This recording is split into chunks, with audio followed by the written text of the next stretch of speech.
नमस्कार विद्यार्थी मित्रांनो, Indian polity bye vacation day या यूट्यूब चॅनलमध्ये आपलं स्वागत आहे। आज पुन्हा एकदा आपण संभाव्य प्रश्नविश्लेषण भाग 10 ला या ठिकाणी सुरुवात करतोय। या आधीच्या संबंध संभाव्य प्रश्नविश्लेषण भाग 9, 8, 7 किंवा इतर सर्व प्रकारच्या भागांमध्ये आपण अनेक प्रकारच्या पॉलिटी किंवा राज्यव्यवस्थेच्या प्रश्नांची चर्चा घडून आणलेली आहे। आजही पुन्हा आपण या ठिकाणी एक प्रकारे संभाव्य प्रश्नविश्लेषण भाग 10 च्या माध्यमातून पॉलिटीच्या किंवा राज्यव्यवस्थेच्या अनेक इतर प्रश्नांची सुद्धा चर्चा सुरू करणार आहोत।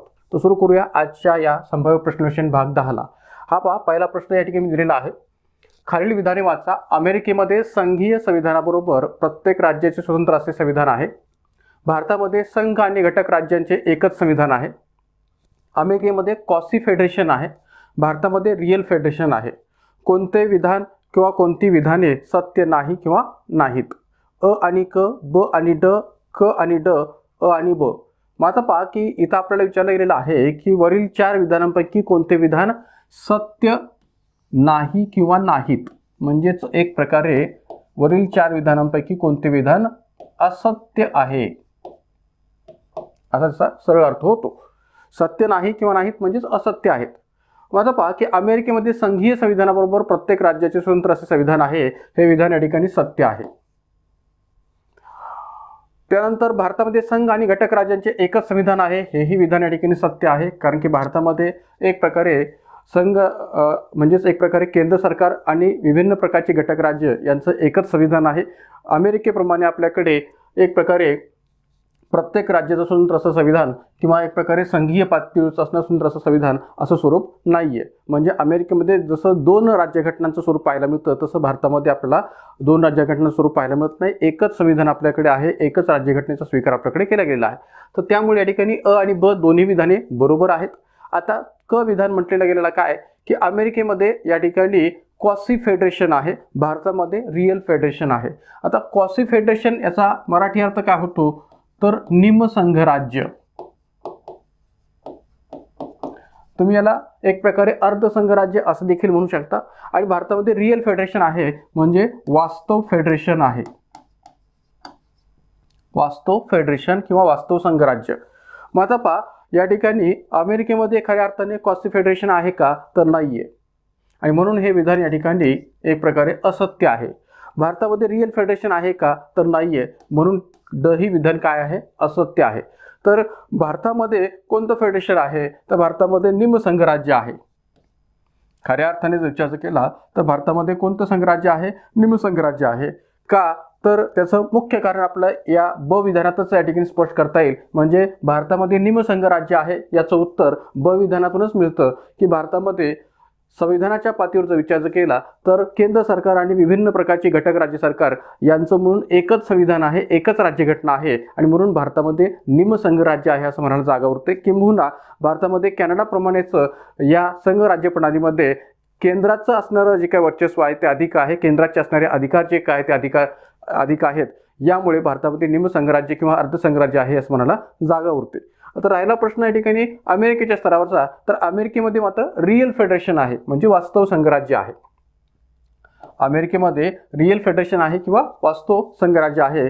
का तर तिथं एक प्रकारे याचं कारण सुद्धा अ विधानामध्ये आपल्याला सांगता येईल, किंवा या अमेरिकेमध्ये वास्तव संघराज्य आहे किंवा रिअल फेडरेशन आहे याचं उत्तर अ विधानातून मिळतं की अमेरिकेमध्ये संघीय संविधानाबरोबर प्रत्येक राज्याचं स्वतंत्र असं संविधान आहे। म्हणजेच तिथं प्रत्येक घटक राज्याचं स्वतंत्र असं संविधान आहे आणि त्याचबरोबर संघीय संविधान सुद्धा आहे। म्हणजे दुहेरी राज्यघटनेचं स्वरूप अमेरिकेमध्ये स्वीकारलं गेलेलं आहे, आणि म्हणून या ठिकाणी तिथं वास्तव संघराज्य आहे असं म्हणायला जागा उरते। तर या अर्थाने या ठिकाणी क आणि ड हे दोन्ही विधाने कशी आहेत? असत्य आहेत, आणि म्हणून या ठिकाणी उत्तर आपल्याला सांगता येईल पर्याय क्रमांक 3 की कोणती विधाने सत्य नाहीत तर क आणि ड, म्हणजेच एक प्रकारे पर्याय 3 ही जी 2 विधाने असत्य आहेत। मग आता पहा, अमेरिकेचे संघराज्य हे वास्तव संघराज्य किंवा रिअल फेडरेशन आहे, त्यामुळे अमेरिकेत संघ आणि घटक राज्यांची स्वतंत्र अशी वेगवेगळी राज्यघटना आहे। आता तिथं वास्तव फेडरेशन आहे म्हणून, आणि म्हणूनच अमेरिकेत दुहेरी राज्यघटना हे वैशिष्ट्य संघराज्याचं सांगितलं जातं। भारतामध्ये संघराज्यपणाचं वैशिष्ट्य दुहेरी राज्यघटना सांगितलं जातं का? नाहीये। तर एकच राज्यघटना, एकच नागरिकत्व, एकात्म न्यायव्यवस्था ही आपल्याकडे भारतीय संघराज्याची वैशिष्ट्ये म्हणून विचार घेतली जातात।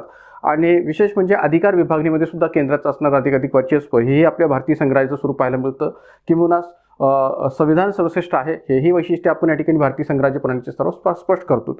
तर या ठिकाणी जर विचार केला तर भारताच्या पातळीवर आपण जेव्हा विचार करतो तेव्हा भारतात कॅनडाप्रमाणे निमसंघराज्य किंवा अर्धसंघराज्य आहे आणि म्हणून भारतीय घटनेच्या स्तरावर भारतीय घटनेने एकच राज्यघटना हे संघराज्य प्रणालीचं वैशिष्ट्य जे काय आहे ते स्वीकारलेलं आहे आणि म्हणून भारतात घटक राज्यांची आणि केंद्र सरकारची किंवा केंद्र आणि घटक राज्यांची किंवा संघ आणि घटक राज्यांची मिळून एकच राज्यघटना आहे हे आपल्याला म्हणायला जागा उरते. तर या अर्थाने पर्याय क्रमांक 3 हे उत्तर आपल्याला स्पष्ट करते. त्यानंतर पुढचा प्रश्न, आंतरराष्ट्रीय करारांची अंमलबजावणी करण्यासाठी विधिविधान ही तरतूद कोणत्या कलमात स्पष्ट आहे? आंतरराष्ट्रीय करारांची अंमलबजावणी करण्यासाठी विधिविधान ही तरतूद कोणत्या कलमात स्पष्ट आहे? कलम 51, कलम 254, कलम 253 आणि कलम 252. तर आता एक लक्षात घ्या की या ठिकाणी हा जो प्रश्न आहे तो लगेच आपल्याला लक्षात आलं पाहिजे की नेमका कशाशी संबंधित आहे. आता या ठिकाणी पर्यायामध्ये कलम 51चा संदर्भ दिलेला आहे. मार्गदर्शक तत्वांच्या पातळीवर जर आपण विचार केला तर या ठिकाणी आंतरराष्ट्रीय दृष्टिकोनातून असणाऱ्या मार्गदर्शक तत्वाचा विचार केला गेलेला आहे किंवा आंतरराष्ट्रीय शांततांचं या दृष्टिकोनातून भारताचं परराष्ट्र धोरण असणं अपेक्षित आहे. आंतरराष्ट्रीय कायद्यांचं पालन करण्याच्या दृष्टिकोनातून असणारं भारताचं परराष्ट्र धोरण असणं अपेक्षित आहे.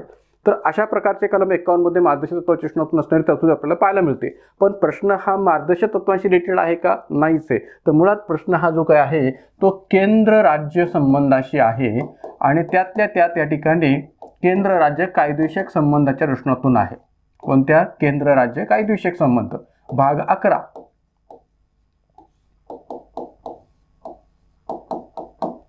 आणि त्यातल्या कलम 253 शी संबंधित आहे की जर का केंद्र सरकारला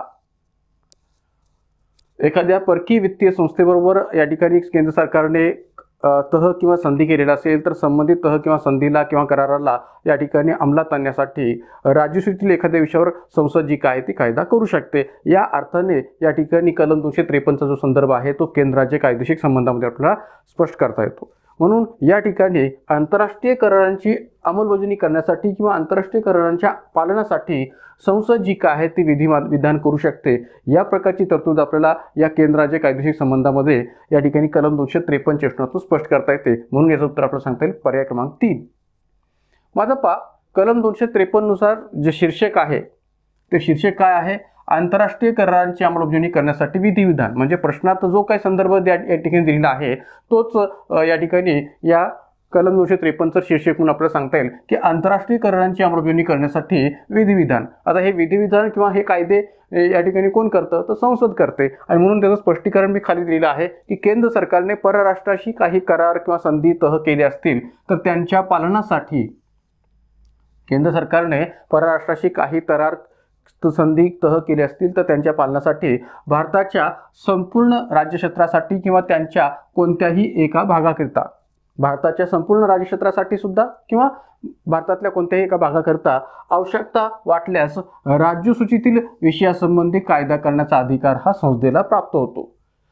का? तर तशा प्रकारच्या आंतरराष्ट्रीय कराराची संधी किंवा तहाची अंमलबजावणी घडवून आणण्याच्या उद्देशाने या ठिकाणी संसद अशा प्रकारचा कायदा भारताच्या संपूर्ण राज्यक्षेत्रासाठी किंवा त्याच्या कोणत्याही भागाकरता करू शकते किंवा तसा अधिकार संसदेला कायदा करण्याच्या दृष्टीने प्राप्त होतो राज्यातील विषयाच्या बाबतीत. तर या अर्थाने कलम 253 ची ही जी काही तरतूद आहे ती आपल्याला स्पष्ट करता येते. पर्याय क्रमांक 3 हे उत्तर आपल्याला या ठिकाणी स्पष्ट करता येईल या प्रश्नाचं. त्यानंतर पुढचा प्रश्न आहे, भारतीय राज्यघटनेला खालीलपैकी कोणते वैशिष्ट्ये लागू पडत नाहीत? भारतीय राज्यघटनेला खालीलपैकी कोणते वैशिष्ट्ये लागू पडत नाही किंवा नाहीत? न्यायिक सर्वोच्चता, संसदीय सर्वोच्चता, वंशानुगत राजतंत्र, सत्ता संतुलन, स्थिरतेपेक्षा उत्तरदायित्वास अधिक पसंती. अ आणि ब, ड आणि ई, क आणि ई आणि त्यानंतर अ, ब आणि क. माझा की इथं आपल्याला हे नाही विचारलं की भारतीय राज्यघटनेतला कोणते वैशिष्ट्य लागू पडते. विचारले काय की भारतीय राज्यघटनेतला खालीलपैकी कोणते वैशिष्ट्य गैर लागू ठरते किंवा एक प्रकारे लागू ठरत नाही किंवा नाहीत. माझा की या ठिकाणी अशी कोणती वैशिष्ट्ये आहेत की जी भारतीय राज्यघटनेतून योग्य वाटत नाहीत? तर त्यामध्ये आपल्याला पहिला उल्लेख करता येईल ते म्हणजे न्यायिक सर्वोच्चता, दुसरा उल्लेख करता येईल तो म्हणजे संसदीय सर्वोच्चता आणि तिसरा उल्लेख करता येईल तो म्हणजे वंशानुगत राजतंत्र.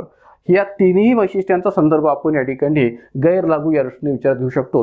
राहिला प्रश्न या ठिकाणी सत्ता संतुलन आणि स्थिरतेपेक्षा उत्तरदायित्वास अधिक पसंती, तर ही भारतीय राज्यघटनेच्या रचनातून लागू पडणारी वैशिष्ट्ये आहेत असं म्हणायला जागा उरते. म्हणजे एक प्रकारे या ठिकाणी जर आपण पाहिलं तर सत्ता संतुलन आणि उत्तरदायित्वापेक्षा स्थिरतेपेक्षा उत्तरदायित्वास अधिक पसंती ही वैशिष्ट्ये या ठिकाणी भारतीय राज्यघटनेला का लागू पडतात किंवा का या ठिकाणी योग्य वाटतात. तर एक लक्षात घ्या की भारतामध्ये ज्या काही शासनाची 3 अंग आहेत, शासनाची 3 अंग म्हणजे कोणती, तर कायदे मंडळ, कार्यकारी मंडळ आणि न्यायमंडळ, या तिन्ही अंगांमध्ये सत्ता संतुलन ठेवण्याचा प्रयत्न घटनेच्या माध्यमातून केला गेलेला आहे. या तिन्ही शासनाच्या अंगामध्ये सत्ता संतुलन ठेवण्याचा प्रयत्न जो काय आहे तो आपल्या घटनेमध्ये केला गेलेला आहे. यामुळे या ठिकाणी सत्ता संतुलन हे भारतीय राज्यघटनेला लागू होणारं वैशिष्ट्य स्पष्ट करता येईल. आता नेमकं हे या तिन्ही अंगामधलं सत्ता संतुलन कशा पद्धतीने आपल्याला घटनेमध्ये पाहायला मिळतं त्याची उदाहरणं काही जी काय आहे ते पुढे मी या ठिकाणी सांगणारच आहे. पण त्याचबरोबर आणखीन एक महत्त्वपूर्ण वैशिष्ट्य जे लागू पडतं ते कोणतं, स्थिरतेपेक्षा उत्तरदायित्वास अधिक पसंती. आता अध्यक्षीय लोकशाहीशी जर आपण आपल्या राज्यघटनेची तुलना केली किंवा आपल्या संसदीय लोकशाहीची अध्यक्षीय लोकशाहीशी जर आपण तुलना केली तर आपल्याला असं म्हणता येऊ शकेल की अध्यक्षीय लोकशाहीमध्ये स्थिरतेला अधिकाधिक महत्त्व दिले गेलेलं आहे. अध्यक्षीय लोकशाहीमध्ये स्थिरतेला अधिकाधिक महत्त्व दिले गेलेलं आहे उत्तरदायित्वापेक्षा. मात्र भारताच्या संसदीय लोकशाहीमध्ये जर आपण विचार केला तर स्थिरतेपेक्षा या ठिकाणी उत्तरदायित्वास अधिक पसंती दिलेली आपल्याला पाहायला मिळते. आणि तशी घटनेत तरतूद सुद्धा आपल्याला पाहायला मिळते. कलम 75(3) जर तुम्ही घटनेतलं काढून पाहिलं तर आपल्याला लक्षात येईल की या ठिकाणी मंत्रिपरिषद लोकसभेला उत्तरदायी असेल किंवा जबाबदार असेल अशी जी तरतूद कलम 75(3) मध्ये घटनेमध्ये स्पष्ट केलेली आहे. त्यातून भारतीय राज्यघटनेचं स्वरूप हे स्थिरतेपेक्षा उत्तरदायित्वास अधिक पसंती देणारं आहे हे निश्चितपणाने सांगता येऊ शकतं. तर त्यामुळे या ठिकाणी ड आणि ई हे वैशिष्ट्ये जी काय ती भारतीय राज्यघटनेच्या रचनेत लागू पडतात. मात्र या ठिकाणी कोणती वैशिष्ट्ये लागू पडत नाहीत तर न्यायिक सर्वोच्चता, संसदीय सर्वोच्चता, वंशानुगत राजतंत्र. आता ही वैशिष्ट्ये का लागू पडत नाहीत, कारण की आपल्याकडे न्यायिक सर्वोच्चता किंवा संसदीय सर्वोच्चता ही अमान्य आहे. कशामुळे अमान्य आहे त्याचं कारण सुद्धा पुन्हा हेच आहे, सत्ता संतुलन.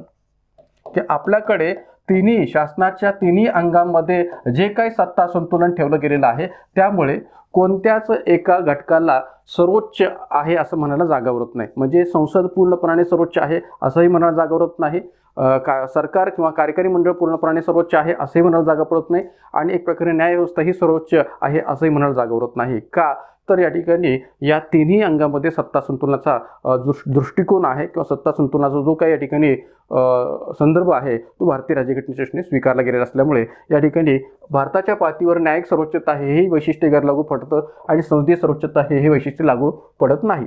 राहिला प्रश्न वंशानुगत राजतंत्र, तर आपण गणराज्य पद्धतीचा स्वीकार केलेला असल्यामुळे कोणत्या तर गणराज्य पद्धतीचा स्वीकार केलेला असल्यामुळे आपल्याकडे या ठिकाणी वंशपरंपरागत पद्धतीने या ठिकाणी राष्ट्रपती हा एक प्रकारे राष्ट्रपती पदावर येतो असं म्हणायला जागा उरत नाही. ब्रिटनमध्ये ज्या पद्धतीने राजपदावर येणारी व्यक्ती ही वंशानुगत पद्धतीने या ठिकाणी राजपदावर येत असते तसं भारतामध्ये होत नाही, कारण की भारतामध्ये राष्ट्रपती ह्या जनतेद्वारा अप्रत्यक्षरित्या निवडला जातो. किंबहुना भारताच्या राष्ट्रपतीची निवड जी काय आहे ती होत असते, तो वंशानुगत पद्धतीने या ठिकाणी पदावर येत नाही. आणि म्हणून या ठिकाणी भारताचं गणराज्यीय स्वरूप पाहता या ठिकाणी एक प्रकारे हे जी वैशिष्ट्य आहे की वंशानुगत राजतंत्र हेही आपल्याला लागू पडत नाही. म्हणून या ठिकाणी उत्तर आपल्याला सांगता येईल अ, ब आणि क, की जे या ठिकाणी भारतीय राज्यघटनेची वैशिष्ट्ये म्हणून लागू पडत नाहीत. पर्याय क्रमांक 4. माझा पहा या ठिकाणी एक गोष्ट आपण इथं समजून घेऊया की जर का आपल्याला प्रश्न असा विचारला गेला की भारतामध्ये जे किंवा भारतीय राज्यघटनेच्या स्तरावर जे काही शासनाच्या तिन्ही अंगामध्ये असणारं सत्ता संतुलन आहे ते खालीलपैकी कोणत्या घटकातून पाहायला मिळतं किंवा खालीलपैकी कोणत्या विधानांमधून भारताच्या राज्यघटनेतलं असणारं शासनाच्या तिन्ही अंगामधलं सत्ता संतुलन पाहायला मिळतं, असा जर प्रश्न विचारला गेला तर आपल्याला माहिती पाहिजे किंवा भारतीय राज्यघटनेमध्ये अशा कोणत्या तरतुदी आहेत की ज्या तरतुदींच्या आधारावर भारताच्या शासनाच्या तिन्ही अंगामध्ये या ठिकाणी सत्ता संतुलन आहे हे म्हणायला जागा उरते. तर त्या सत्ता संतुलनासंबंधीच्या तरतुदी आपण पुढे पाहूयात. भारतीय राज्यघटनेत ना न्यायिक सर्वोच्चता आहे ना संसदीय सर्वोच्चता आहे, कारण भारतीय घटनेत शासनाच्या तिन्ही अंगामध्ये मग कायदे मंडळ असो, कार्यकारी मंडळ असो, न्यायमंडळ असो यांच्यामध्ये काय आहे, सत्ता संतुलन आहे. आणि मग हे सत्ता संतुलन कशा पद्धतीने घटनेच्या तरतुदीच्या द्वारे स्पष्ट करता येतं, तर हे सत्ता संतुलन आपल्याला या पद्धतीने सांगता येईल की न्यायालय संसद सरकारवर न्यायालयीन पुनर्वलोकनाच्या माध्यमातून म्हणजेच कलम 137 द्वारे जे काही अधिकार क्षेत्र सर्वोच्च न्यायालयाला दिलं गेलेलं आहे न्यायालयीन पुनर्वलोकन किंवा एक प्रकारे ज्युडिशियल रिव्ह्यू, तर अशा या अधिकार क्षेत्राच्या माध्यमातून नियंत्रण ठेवते. कोण ठेवते? न्यायालय. कोणावर? संसद आणि सरकारवर.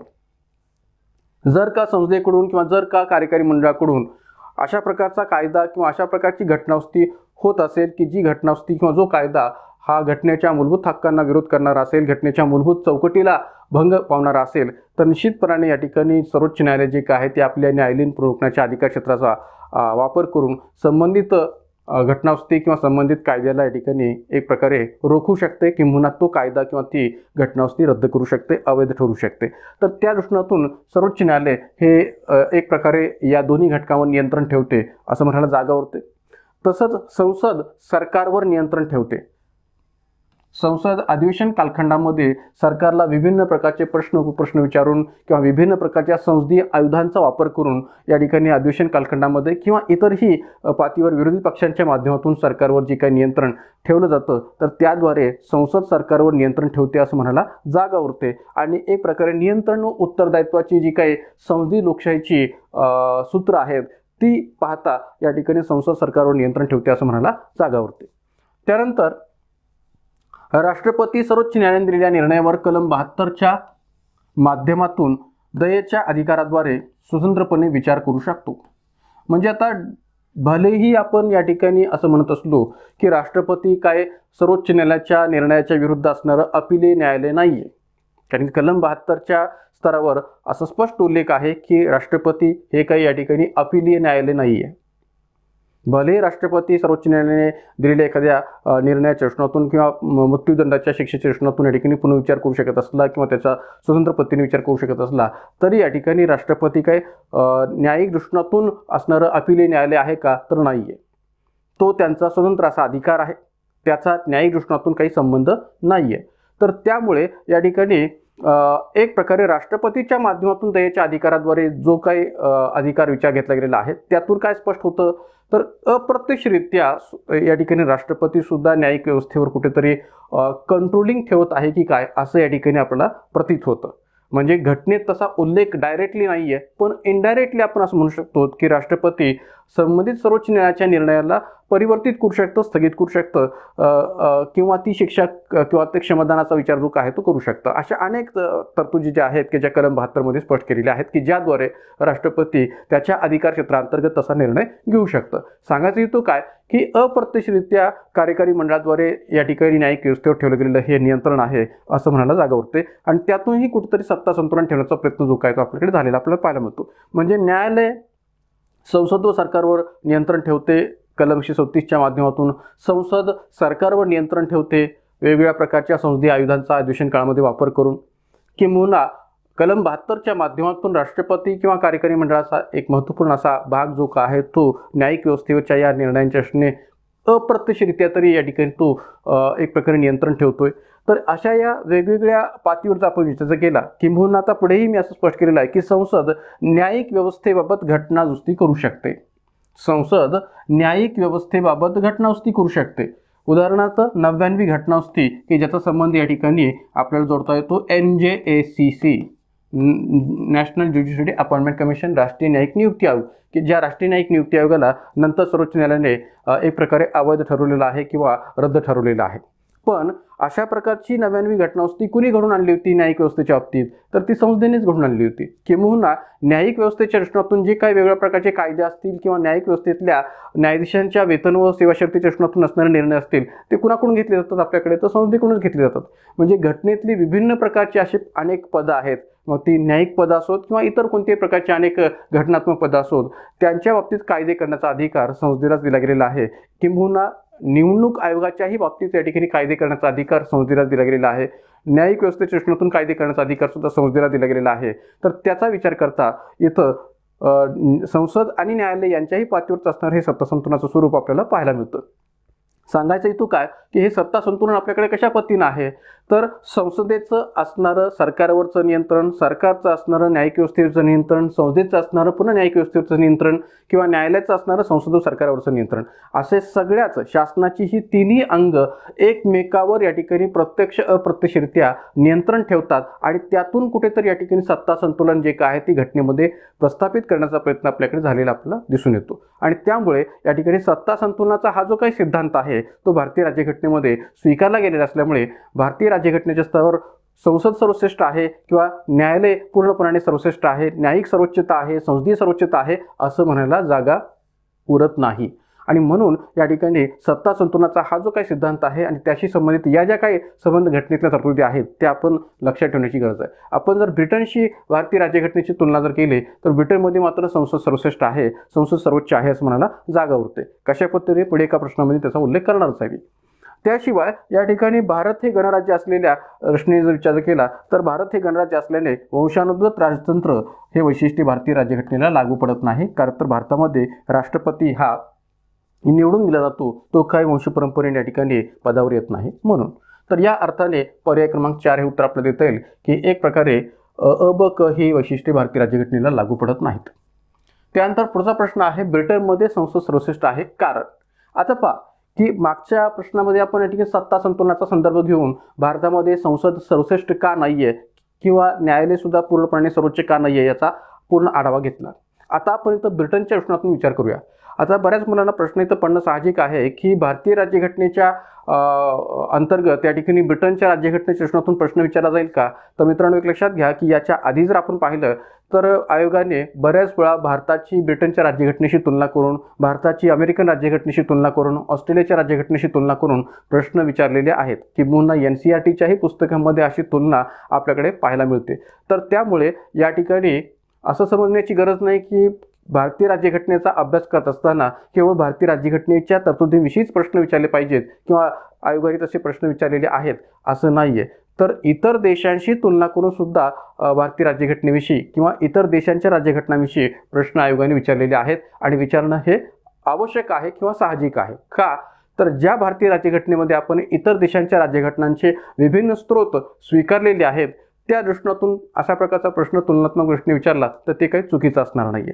तर मग आता इथं पहा की ब्रिटनमध्ये संसद सर्वश्रेष्ठ आहे कारण तेथील संसदेच्या अधिकारांना सिद्धांत रूपाने कोणी रोखू शकत नाही. ब्रिटनमध्ये एकही कायदा असा नाही की जी संसद करू शकत नाही. ब्रिटनमध्ये एकही कायदा असा नाही की जी संसद रद्द करू शकत नाही. संसदेने पास केलेला कायदा न्यायालय रद्द करू शकत नाही. ब क आणि ड, अ क आणि ड, अ ब आणि क, अ ब क आणि ड. मग आता पहा की आपल्याला या ठिकाणी ब्रिटनमध्ये संसद सर्वश्रेष्ठ का आहे याविषयीची जी काही कारणं आहेत ती कारणं इथं शोधायची आहेत की सर्वच कारणं लागू पडतात का यातली फक्त काही ठराविक कारणं लागू पडतात याचा संदर्भ इथं आपल्याला शोधायचा आहे. मग आता पहा की ब्रिटनमध्ये संसद सर्वश्रेष्ठ का आहे तर तेथील संसदेच्या अधिकारांना सिद्धांत रूपाने कोणीही रोखू शकत नाही. हे विधान बरोबर आहे. ब्रिटनमध्ये संसद सर्वश्रेष्ठ याकरता आहे कारण की तिथल्या एक प्रकारे जी काही अलिखित घटना आहे, कारण की ब्रिटनची राज्यघटना ही पूर्णपणे लिखित घटना नाही आहे, ती अनेक प्रकारच्या लोकशाहीच्या रूढी परंपरावर आधारित घटना आहे आणि त्यामुळे तिथं ती अलिखित घटना आहे. पण भलेही अलिखित घटना असली तर जे काही तिथं सिद्धांत रूपाने संसदेचं सर्वश्रेष्ठ मान्य केलेलं आहे त्याचा विचार जर केला तर संसदेच्या अधिकारांना तिथं सिद्धांत रूपाने कोणीही थांबवू शकत नाही, रोखू शकत नाही असं म्हणायला इथं जागा उरते आणि म्हणून पहिलं कारण लागू पडतं. ब्रिटनमध्ये एकही कायदा असा नाही की जी संसद करू शकत नाही. ब्रिटनमध्ये एकही कायदा असा नाही की जी संसद करू शकत नाही. म्हणजे प्रत्येक कायदा करण्याचा अधिकार ब्रिटनमध्ये ब्रिटनच्या संसदेला आहे आणि म्हणून या ठिकाणी असंही म्हणायला जागा उरते की ब्रिटनमध्ये असा कोणताही कायदा नाहीये की जी तिथली संसद करू शकत नाही. प्रत्येक कायदा संसद तिथं करू शकते, तेवढा अधिकार तिथं तिथल्या संसदेला दिला गेलेला आहे आणि म्हणून या ठिकाणी ब ही विधान बरोबर आहे. आता त्याच्याच रिलेटेड दुसरं पुढचं जे विधान आहे तेही या ठिकाणी त्या कारणाच्या दृष्टीने लागू पडतं की ब्रिटनमध्ये एकही कायदा असा नाही की जी संसद रद्द करू शकत नाही. म्हणजे जो काही कायदा या ठिकाणी ब्रिटनच्या संसदेने आधी केलेला आहे तो जर रद्द करायचा असेल तर तशाही प्रकारे रद्द करण्याविषयीचे अधिकार संसदेला दिले गेलेले आहेत किंवा संसदेला आहेत. आणि म्हणून या ठिकाणी ब्रिटनमध्ये एकही कायदा असा नाही की जी संसद रद्द करू शकत नाही. आता पहिलं दुसरं म्हणजे ब विधान आणि क विधान यामध्ये आपण वाचत असताना घाईघाईने जर गडबड केली तर या ठिकाणी हा छोटासा रद्द असणारा जो शब्द आहे तो जर आपण योग्य पद्धतीने वाचला नाही तर आपल्याला वाटणं साहजिक आहे की वरचं विधान आणि खालचं विधान दोन्ही विधाने सेम आहेत की काय, पण तसं नाहीये. तुम्ही नीट लक्षपूर्वक जर वाचलं तर या ठिकाणी असं लक्षात येईल की ब्रिटनमध्ये एकही कायदा असा नाही की जी संसद करू शकत नाही आणि ब्रिटनमध्ये एकही कायदा असा नाही की जी संसद रद्द करू शकत नाही. रद्द हा शब्द आपण नीट लक्षपूर्वक वाचणं गरजेचं आहे. म्हणजे केला गेलेला एखादा कायदा जर रद्द करायचा असेल तर तोही अधिकार तिथल्या संसदेला आहे, तेवढीही सर्वोच्चता तिथल्या संसदेला प्राप्त झालेली आहे आणि म्हणून ब्रिटनमध्ये असा एकही कायदा नाही की जी संसद रद्द करू शकत नाही. आता मित्रांनो एक लक्षात घ्या की आपल्याकडे भारतीय राज्यघटनेमध्ये सुद्धा आपण जर कलम 368 संदर्भ जर पाहिला, विशेषतः कलम 368(1) मधला जर संदर्भ तुम्ही पाहिला तर आपल्याला असं लक्षात येईल की भारतीय राज्यघटनेच्या स्तरावर सुद्धा संसदेला घटनादुरुस्तीच्या माध्यमातून घटनादुरुस्तीतली एखादी तरतूद दुरुस्त करण्याचा किंवा बदलण्याचा अधिकार आहे, किंवा एखादी तरतूद या ठिकाणी वगळण्याचा किंवा बाद करण्याचा अधिकार आहे, किंवा एखादी नवीन तरतूद या ठिकाणी समाविष्ट करण्याचा सुद्धा अधिकार आहे. म्हणजे एखाद्या तरतुदीमध्ये दुरुस्ती करणे, एखाद्या तरतुदीला वगळणे किंवा एखादी तरतूद नव्याने समाविष्ट करणे. जसं आपण या ठिकाणी विचार घेऊ शकतो की 101वी घटनादुरुस्ती जीएसटी संबंधीची जी काही झालेली आहे तर या 101वी घटनादुरुस्ती जीएसटीच्या बाबतीतची तर त्या जीएसटी बाबतच्या 101व्या घटनादुरुस्तीच्या माध्यमातून भारताच्या संसदेने संघसूचीतील काही विषय बाद केलेले आहेत, राज्यसूचीतले सुद्धा काही विषय बाद केलेले आहेत, किंवा कलम 279A च्या माध्यमातून जी काही जीएसटी परिषद आहे या कलम 279A या नवीन कलमाची भर टाकलेली आहे, नव्याने समाविष्ट केलेला आहे. कलम 246A सुद्धा नव्याने समाविष्ट केलेला आहे. तर नवीन कलम समाविष्ट केलेले आहेत, किंवा काही विषय संघसूचीतले किंवा राज्यसूचीतले बाद केलेले आहेत, वगळलेले आहेत, किंवा काही कलम सुद्धा या जीएसटीच्या घटनादुरुस्तीच्या माध्यमातून बाद केलेले आहेत किंवा एक प्रकारे वगळलेले आहेत. तर सांगायचं हेतू काय की जसं भारताची संसद कलम 368च्या माध्यमातून या संबंध गोष्टी करू शकते तसं ब्रिटनची संसद सुद्धा केलेला एखादा कायदा रद्द देखील करू शकते, तेही अधिकार तिच्याकडे आहेत. आणि म्हणून ब्रिटनमध्ये असा एकही कायदा नाही की जी संसद रद्द करू शकत नाही. हेही विधान या ठिकाणी तिथल्या संसद श्रेष्ठ असण्याला लागू पडते. संसदेने पास केलेला कायदा न्यायालय रद्द करू शकत नाही. ड विधान हे सुद्धा ब्रिटनच्या पातळीवर या ठिकाणी संसद श्रेष्ठ आहे म्हणायला लागू पडते की ब्रिटनमध्ये संसदेने पास केलेला कायदा न्यायालय रद्द करू शकत नाही. आता इथं आपल्याला तुलना लक्षात येईल. भारताच्या संसदेने केलेला एखादा कायदा जर का घटनाविरोधी असेल, जर का घटनेच्या मूलभूत चौकटीला विरोध करणारा असेल, मूलभूत हक्कांना विरोध करणारा असेल तर एक प्रकारे संसदेने केलेला हा कायदा किंवा गेलेली घटनादुरुस्ती हे न्यायालय रद्द करू शकतं कलम 137च्या न्यायालयीन पुनर्विलोकनाच्या अधिकार क्षेत्राच्या माध्यमातून. मात्र ब्रिटनमध्ये तसं तिथलं न्यायालय करू शकत नाही, कारण की ब्रिटनमध्ये विधिनियमात न्यायालयीन पुनर्विलोकनाची परवानगी नाही. ब्रिटनमध्ये विधिनियमात न्यायालयीन पुनर्विलोकनाची परवानगी नाही आहे आणि म्हणून या ठिकाणी ब्रिटनमध्ये संसदेने पास केलेला कायदा न्यायालय रद्द करू शकत नाही आणि त्याही कारणामुळे ब्रिटनची संसद सर्वश्रेष्ठ आहे असं म्हणायला जागा उरते. आणि म्हणून या ठिकाणी अ, ब, क आणि ड ही चारही कारणं या ठिकाणी लागू पडतात. पर्याय क्रमांक 4 हे उत्तर आपल्याला देता येईल. मग आता ब्रिटनमध्ये विधिनियमात न्यायालयीन पुनर्विलोकनाची परवानगी नाहीये, न्यायालयीन पुनर्विलोकनाची किंवा ज्युडिशियल रिव्ह्यूची परवानगी नाहीये आणि त्यामुळे ब्रिटनमध्ये संसदेने पास केलेला कायदा हा न्यायालय रद्द करू शकत नाही. तसेच संसदेने पास केलेले कायदे रद्द करण्याचा अधिकार तिथल्या राजाला देखील नाही. संसदेने पास केलेले कायदे रद्द करण्याचा अधिकार तिथल्या राजाला देखील नाही आणि यामुळे ब्रिटनमध्ये संसद किंवा संसदेला सर्व कायदे पास करण्याचा अधिकार आहे. ब्रिटनमध्ये संसदेला सर्व कायदे पास करण्याचा अधिकार आहे. आता मित्रांनो एक लक्षात घ्या की थोडंसं विनोदी पद्धतीने किंवा थोडंसं या ठिकाणी मिश्किलपणे असंही म्हटलं होतं या ब्रिटनच्या संसदेच्या बाबतीत की ब्रिटनची संसद सर्व प्रकारचे कायदे करू शकते किंवा केलेले कायदे सुद्धा या ठिकाणी रद्द करू शकते, एवढे अधिकार या संसदेकडे आहेत. फक्त एक सोडता. काय सोडता तर पुरुषाचा स्त्री किंवा स्त्रीचा पुरुष करण्या व्यतिरिक्त बाकी सर्व काही ब्रिटनची संसद करू शकते. काय म्हटलं की पुरुषाचं स्त्रीमध्ये रूपांतर आणि स्त्रीचं पुरुषामध्ये रूपांतर हे सोडलं तर या ठिकाणी बाकी सगळं काही या ठिकाणी ब्रिटनची संसद करू शकते. एवढे व्यापक अधिकार ब्रिटनच्या संसदेला आहेत आणि म्हणून या ठिकाणी विनोदी पद्धतीने एक प्रकारे ब्रिटनच्या संसदेच्या बाबतीत असं म्हटलं जातं की या विधानाच्या माध्यमातून. आणि म्हणून या ठिकाणी ब्रिटनची संसद सर्वश्रेष्ठ आहे का, तर निश्चितच आहे. ब्रिटनची संसद सर्वोच्च आहे का, तर निश्चितच आहे. याची ही विभिन्न कारणं आपल्याला स्पष्ट करता येतात. तर राहिला प्रश्न भारताच्या रचनेने जर ब्रिटनच्या बाबतीचा विचार जर केला, ब्रिटनच्या संसदेच्या बाबतीचा विचार केला, तर जसं मी मागाशी म्हटलं की भारतामध्ये सत्ता संतुलन हे सिद्धांत स्वीकारला गेलेला असल्यामुळे कोणीही सर्वश्रेष्ठ आहे असं म्हणायला जागा उरत नाही. ना संसद सर्वश्रेष्ठ आहे, ना न्याय सर्वोच्च आहे किंवा कार्यकारी मंडळ सर्वोच्च आहे. कारण की भारतामध्ये सत्ता संतुलन हा सिद्धांत स्वीकारला गेलेला आहे घटनेच्या अनेक तरतुदींच्या माध्यमातून. मात्र ब्रिटनमध्ये सत्ता संतुलन हा सिद्धांत अस्तित्वात नाही आहे. ब्रिटनमध्ये भारताप्रमाणे असणारा सत्ता संतुलन हा सिद्धांत अस्तित्वात नाही आहे आणि परिणामी ब्रिटनची संसदीय प्रणालीत संसदच सर्वश्रेष्ठ आहे असं म्हणायला जागा होते.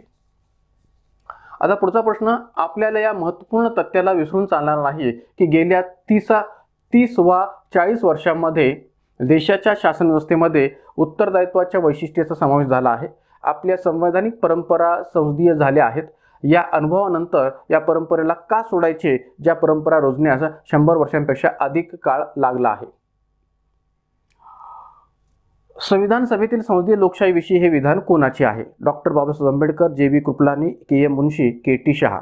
आता पहा की एकंदरीत हा संविधान सभेतील चालणाऱ्या कामकाजाच्या दृष्टीने विचारला गेलेला प्रश्न आहे आणि स्ट्रेट फॉरवर्ड प्रश्न आहे की एक प्रकारे संबंधित विधान संसदीय लोकशाहीच्या दृष्टीतून कुणी व्यक्त केलेलं आहे किंवा कुणी मांडलेलं आहे. काय विधान आहे की आपल्याला या महत्त्वपूर्ण तथ्याला विसरून चालणार नाही की गेल्या 30 वा 40 वर्षांमध्ये देशाच्या शासन व्यवस्थेमध्ये उत्तरदायित्वाच्या वैशिष्ट्याचा समावेश झाला आहे. आपल्या संवैधानिक परंपरा संसदीय झाल्या आहेत. या अनुभवानंतर या परंपरेला का सोडायचे, ज्या परंपरा रुजण्यास 100 वर्षांपेक्षा अधिक काळ लागला आहे. तर हे विधान या संसदीय लोकशाहीविषयी कोणी व्यक्त केलेलं आहे, कोणाचे आहे, हा प्रश्न आहे. तर एक लक्षात घ्या की संविधान सभेमध्ये जेव्हा या ठिकाणी भारताच्या पातळीवर भारतीय राज्यघटनेमध्ये संसदीय लोकशाहीचा स्वीकार करायचा का अध्यक्ष लोकशाहीचा स्वीकार करायचा याविषयीची जेव्हा संविधान सभेतली चर्चा सुरू झालेली होती, तेव्हा या ठिकाणी या प्रकारचं विधान जे काय आहे ते के.एम. मुन्शी यांच्या माध्यमातून मांडलं गेलेलं होतं. तर संविधान सभेच्या टॉपिक अंतर्गत अशा पद्धतीने प्रश्न विचारायला वाव आहे किंवा भारतीय राज्यघटनेची निर्मिती प्रक्रिया टॉपिक अंतर्गत अशा प्रकारचा प्रश्न विचारायला वाव आहे आणि असे अनेक प्रकारचे प्रश्न याआधी सुद्धा आयोगाने विचारलेले आहेत. तर संबंधित जे विधान आहे ते या ठिकाणी के.एम. मुन्शी यांनी संविधान सभेअंतर्गत भारताच्या राज्यघटनेच्या स्तरावर संसदीय लोकशाहीचा स्वीकार करायचा का अध्यक्ष लोकशाहीचा स्वीकार करायचा या दृष्टीतून मत व्यक्त केलेलं होतं की पुन्हा संसदीय लोकशाहीच्या बाजूने आणि संसदीय लोकशाहीचं महत्त्व किंवा आवश्यकता स्पष्ट करण्याच्या दृष्टीने हे जे काही मत आहे ते के.एम. मुन्शी यांनी व्यक्त केलेलं होतं. म्हणून उत्तर सांगता येईल पर्याय क्रमांक 3 के.एम. मुन्शी. माझा पहा, प्रस्तुत विधान भारतीय राज्यघटनेने संसदीय लोकशाहीचा स्वीकार करायचा का अध्यक्ष लोकशाहीचा स्वीकार यावरील संविधान सभेतील चर्चेदरम्यान के.एम. मुन्शी यांनी संसदीय प्रणालीच्या बाजूने किंवा संसदीय प्रणालीचं महत्त्व आवश्यकता स्पष्ट करण्याच्या दृष्टीने व्यक्त केले होते. पुढे जाण्याच्या आधी छोटासा एक आपण ब्रेक घेऊया आणि आपल्या विभिन्न प्रकारच्या ज्या काही बॅचेस आहेत Indian polity bye vacation day या ॲपच्या माध्यमातून चालणाऱ्या याच्याविषयीची थोडक्यात माहिती घेऊया. आगामी संयुक्त गट ब गट क पूर्वपरीक्षा या दृष्टीतून जर विचार केला तर या ठिकाणी आपली संयुक्त गट ब गट क पूर्वपरीक्षा ही जी काही बॅच आहे ती या ठिकाणी सुरू झालेली आहे. साधारणपणे 50% डिस्काउंटसह 1000 रुपयामध्ये ही आपली बॅच सध्या सुरू आहे आणि एकूण 40+ व्हिडिओज, वॉच टाईम 3 पट 3 तासाच्या कालावधीसह, व्हॅलिडिटी 6 महिने अशा प्रकारची ही बॅच आहे. किंबहुना आगामी जी काही जूनमधली असणारी राज्यसेवा पूर्वपरीक्षा आहे त्या राज्यसेवा पूर्वपरीक्षेच्या दृष्टीने सुद्धा 50% डिस्काउंटसह फक्त 1500 रुपयामध्ये असणारी ही आपली बॅच सुद्धा सुरू झालेली आहे. एकूण 50+ व्हिडिओज म्हणजे जवळपास 58 व्हिडिओज याच्यामध्ये आहेत. सर्व प्रकारच्या नोट्ससुद्धा आपल्याला याच्यामध्ये पाहायला मिळतील.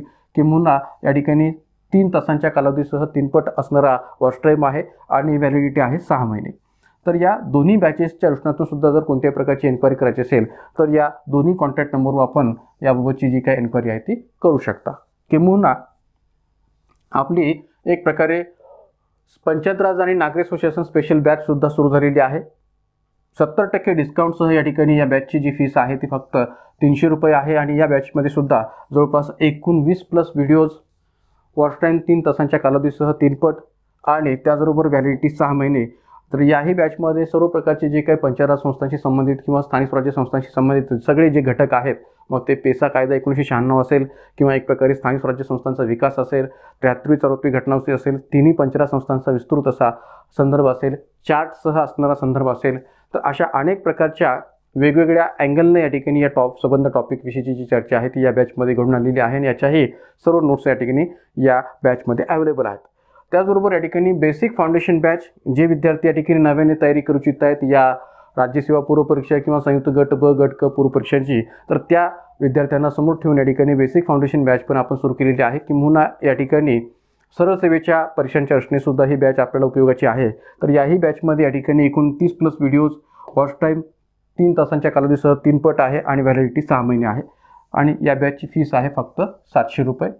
तर याही बॅचबाबतची कोणती इन्क्वायरी करायची असेल तर 88 30 73 26 96 किंवा 94 22 470 714 या कोणत्याही कॉन्टॅक्ट नंबरवर आपण त्याची इन्क्वायरी करू शकता. त्यानंतर जाऊया आपण पुढच्या प्रश्नाकडे. प्रश्न काय आहे पहा, भारतीय राज्यघटना ही एकेरी नागरिकत्व असलेली दुहेरी राज्यव्यवस्था आहे.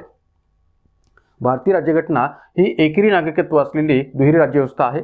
हे आहे विधान आणि कारण आहे भारतात वेळ व परिस्थितीनुसार एकात्म व संघीय शासन व्यवस्था राबवली जाते. भारतात वेळ व परिस्थितीनुसार एकात्म व संघीय शासन व्यवस्था राबवली जाते आणि एक प्रकारे पर्याय दिलेले आहेत. विधान व कारण दोन्ही बरोबर आहेत. कारण विधानाचे योग्य स्पष्टीकरण आहे. विधान व कारण दोन्ही बरोबर आहेत, मात्र कारण विधानाचे योग्य स्पष्टीकरण नाही आहे. विधान बरोबर पण कारण चूक, कारण बरोबर पण विधान चूक. तर आता पहा की या ठिकाणी आपण इथं विचार करूया की ही दोन्ही विधानं आणि एक प्रकारे कारण या रचनातून विधानाचा असणारा संबंध जो आहे तो स्पष्टीकरणाच्या पातळीवर लागू होतो की नाही. भारतीय राज्यघटना ही एकेरी नागरिकत्व असलेली दुहेरी राज्यव्यवस्था आहे. तर भारतामध्ये एकेरी नागरिकत्व स्वीकारले गेलेलं आहे हे बरोबर आहे की भारतामध्ये प्रत्येक नागरिकाला फक्त देशाचं नागरिकत्व किंवा नॅशनॅलिटी या अर्थाने फक्त सिटिझनशिप जी काय आहे ती एक प्रकारे देशाची प्राप्त होते. कोणत्याही घटक राज्याचं असून तसं नागरिकत्व आपण मान्य केलेलं नाही आहे किंवा प्रत्येक घटक राज्याच्या पातळीवर नागरिकांना त्या घटक राज्याचं नागरिकत्व प्राप्त होत नाही. तर एकच नागरिकत्व आपल्याकडे स्वीकारलं गेलेलं आहे ते म्हणजे देशाचं.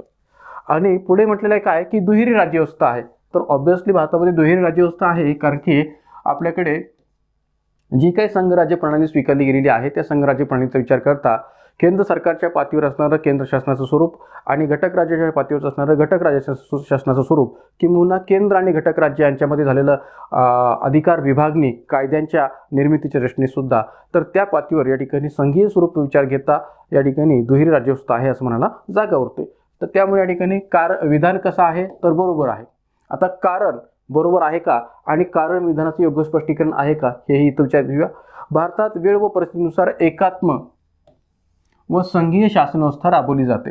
तर हेही बरोबर आहे का तर भारतामध्ये एकात्म स्वरूप या ठिकाणी वेळ व परिस्थितीनुसार आपल्याला लागू करता येतं. जर का भारतावर या ठिकाणी परकीय आक्रमण, युद्धजन्य परिस्थिती किंवा सशस्त्र बंड या दृष्टीतून जर राष्ट्रीय आणीबाणी लागू करायची असेल, राष्ट्रपती राजवटीचा निर्णय घ्यायचा असेल तर त्याविषयीचे संपूर्ण अधिकार जे काय आहेत ते या ठिकाणी केंद्र सरकारकडे सुपूर्द केलेले आहेत. किंबहुना एकच नागरिकत्व किंवा एकच नागरिकत्व किंवा या ठिकाणी एकच राज्यघटना या विभिन्न प्रकारच्या वैशिष्ट्यातून भारताचं एकात्म स्वरूपसुद्धा पाहायला मिळतं.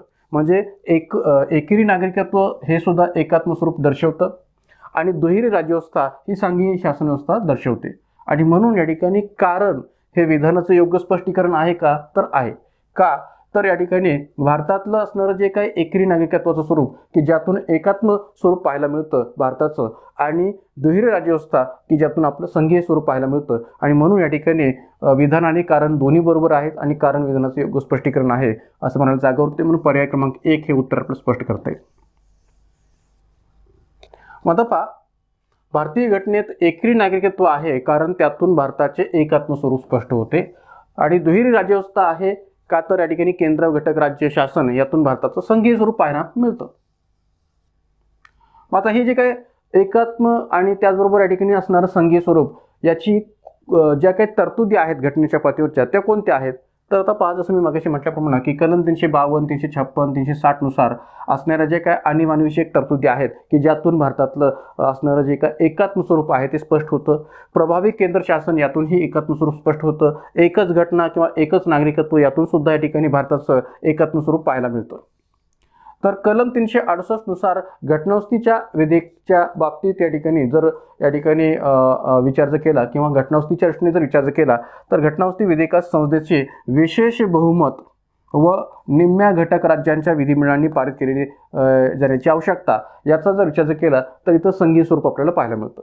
म्हणजे एखाद्या संघीय ढाच्याच्या दृष्टीतून जर घटनेमध्ये काही दुरुस्ती करायची असेल, संघीय पातळीवर किंवा संघीय ढाच्याच्या दृष्टीतून जर घटनेमध्ये काही दुरुस्ती करायची असेल तर तिथं केंद्र सरकारच्या पातळीवर सुद्धा किंवा संसदेच्या पातळीवर सुद्धा असणाऱ्या विशेष बहुमताची आवश्यकता लागते आणि त्याचबरोबर घटक राज्यांच्या पातळीवर राज्य विधिमंडळांच्याही एक प्रकारे मान्यतेची आवश्यकता लागते. आणि म्हणून या ठिकाणी घटनास्थीच्या अधिकाराच्या दृष्टीने विचार केला तर संसदेचं विशेष बहुमत आणि निम्म्या घटक राज्यांच्या विधिमंडळांना ते विधेयक पारित करणं या दृष्टीने संघीय स्वरूप पाहायला मिळतं.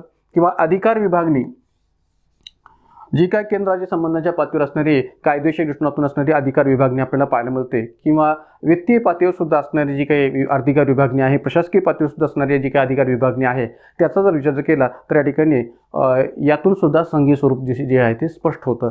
तर यामुळे या ठिकाणी अनेक प्रकारच्या या ठिकाणी संघीय स्वरूपाच्या अशा तरतुदी घटनेमध्ये आपल्याला पाहायला मिळतील की ज्यातून भारताचं संघात्मक स्वरूप हे पाहायला मिळते. तर या अर्थाने याचं उत्तर सांगता येईल पर्याय क्रमांक 1 ते म्हणजे विधान आणि कारण दोन्ही बरोबर आहेत, कारण विधानाचे स्पष्टीकरण आहे. त्यानंतर पुढचा प्रश्न, भारतीय संविधान निर्मात्यांनी एकेरी नागरिकत्व ही संकल्पना कोणत्या उद्देशाने भारतीय राज्यघटनेत मान्य केली आहे? प्रश्न काय आहे? भारतीय संविधान निर्मात्यांनी एकेरी नागरिकत्व ही संकल्पना कोणत्या उद्देशाने भारतीय राज्यघटनेत मान्य केली आहे? बंधुत्वाच्या हेतूने, सर्व नागरिकांमध्ये राष्ट्रवादाची भावना वाढीस लावण्यासाठी, प्रादेशिक भिन्नता कमी करण्यासाठी, यापैकी एकही नाही. ब आणि ब फक्त ड. तर आता पहा की एकरी नागरिकत्वाच्या संकल्पनेच्या माध्यमातून भारतातलं संघ राज्याचं जे स्वरूप आहे ते एकात्म असल्याचं निदर्शनास येतं, हे म्हणायला काही हरकत नाही. किंवा एक प्रकारे प्रभावी केंद्र शासनाचं स्वरूप सुद्धा या एकेरी नागरिकत्वातून पाहायला मिळतं असं म्हणायला काही हरकत नाही. पण या ठिकाणी इथं आपल्याला काय विचारलं आहे की एकेरी नागरिकत्वाची ही संकल्पना कोणत्या हेतूने किंवा कोणत्या उद्देशाने भारतीय राज्यघटनेमध्ये मान्य केली गेलेली आहे? तर बंधुत्वाच्या हेतूने मान्य केलेली आहे का? तर निश्चितपणे असं म्हणायला जागा उरते की भारताच्या राज्यघटनेच्या उद्देश पत्रिकेमध्ये जो काही बंधुभावाच्या बाबतीचा जो उल्लेख केला गेलेला आहे त्या बंधुत्वाच्या हेतूने सुद्धा हे एकेरी नागरिकत्व आपल्याकडे स्वीकारलेलं पाहायला मिळतं. भारतामध्ये अनेक प्रकारची विविधता आहे, प्रादेशिक पातळीवरची विभिन्नता आहे, किंवा या ठिकाणी जातीय विविधता आहे, सांस्कृतिक विविधता आहे, भाषिक विविधता आहे. अशा अनेक प्रकारच्या विविधतेच्या अंतर्गत जर राष्ट्रीय एकात्मता प्रस्थापित करायची असेल तर बंधुभावाच्या भावनेला अधिक महत्त्व देणं गरजेचं होतं. आणि मग ती साध्य करण्याच्या हेतूने सुद्धा आपल्याकडे एकेरी नागरिकत्वाची संकल्पना बंधुत्वाच्या हेतूने स्वीकारलेली आहे असं म्हणायला जागा उरते. सर्व नागरिकांमध्ये राष्ट्रवादाची भावना वाढीस लावण्यासाठी सुद्धा ही नागरिकत्वाची संकल्पना आपण स्वीकारलेली आहे, कारण की एकेरी नागरिकत्वातून राष्ट्रवादाची भावना अधिकाधिक वाढीस लावण्यास प्रोत्साहन मिळू शकतं. आणि म्हणून या ठिकाणी ही विधान लागू पडतं. आणि प्रादेशिक भिन्नता कमी करण्यासाठी, प्रादेशिक भिन्नता आणि प्रादेशिक भिन्नतेतून होणारे जे काही विभिन्न प्रकारचे वाद आहेत किंवा धार्मिक वाद आहेत, जातीय वाद आहेत, भाषिक वाद आहेत, नदी किंवा नदी पाणी वाटपाच्या दृष्टीतून असणारे वाद आहेत, प्रादेशिक सीमांच्या बाबतीत असणारे वाद आहेत. तर असे अनेक प्रकारचे वाद जे आहेत हे वाद का आहेत? तर भाषिक विविधतेमुळे सुद्धा हे वाद आहेत, धार्मिक विविधतेमुळे सुद्धा हे वाद आहेत, जातीय विविधतेमुळे सुद्धा हे वाद आहेत.